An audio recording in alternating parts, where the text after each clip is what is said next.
Samahan nyo kaming bumiyahe from Bulacan to Sky Ranch, Pampanga gamit lamang itong aming e-bike. 4:30 na nga kami umalis ng aming bahay para pumunta sa Sky Ranch, Pampanga at grabe guys, sobrang init pa rin talaga. Mula dito sa Marilao, almost 2 hours nga ang biyahe at ngayon susubukan na titignan namin kung makakauwi nga kami gamit itong e-bike na to.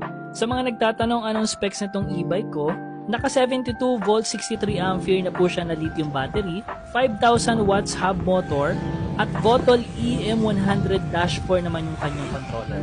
At ngayon first time namin bumiyahe ng medyo malayo-layo. Para sa iba, lalo na sa mga nagmomotor, sisiw na yung 2 hours na biyahe. Pero sa amin na naka e-bike lang ay first time namin matatry ito. At ngayon nasa Pulilan na kami, may 40 minutes pa na biyahe at 23 kilometers pa yung layo. So 6 o'clock na itong mga oras na to at expected na darating kami doon ay bago mag 7.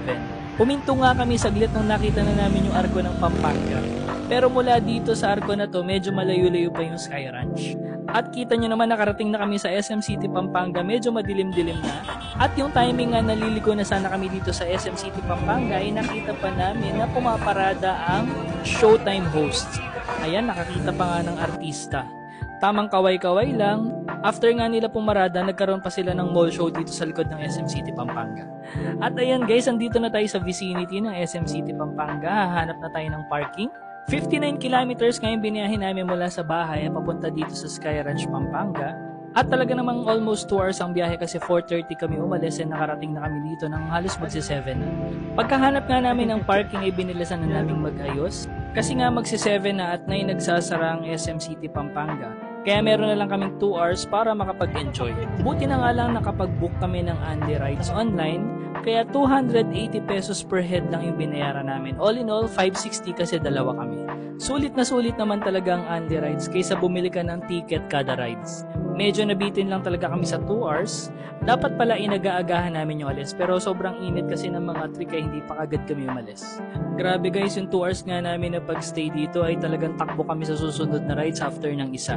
At nung nag-close na nga yung mga rides, nagpahinga muna kami saglit at nag-picture. At ngayon, tamang lakad ng mahaba papunta sa parking area kasi malayo yung parking namin mula dun sa location ng Sky Ranch, Pampanga. Pero ayos lang, sulit na rin yung mahabang lakad kasi mahaba-habang upuan na naman to sa biyahe. Andito na kami ngayon sa parking at babalikan na natin si Sky, the electric scooter, at ayun siya guys. Iniwan na pala namin yung helmet namin dito pero nakalock siya. At naka-dislock din kami kasi takot ako manakawan ng e-bike.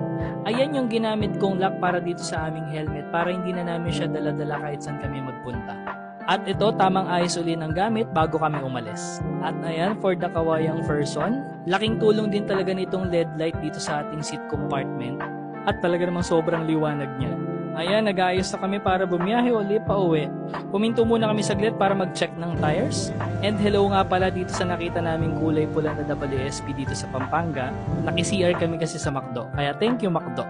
Pagdating naman namin ng Giginto, medyo nagutom na. Wala pa kaming dinner kaya ito kumain muna kami ng papaitan. And time check 12:41, nakauwi na po kami sa aming bahay. So ayun guys, successful naman, nakauwi kami at hindi nalobat sa daan ng aming e-bike. Salamat sa pagsama sa aming short or mini vlog. Abang-abang sa next upload namin tungkol sa journey namin gamit itong e-bike. Bye!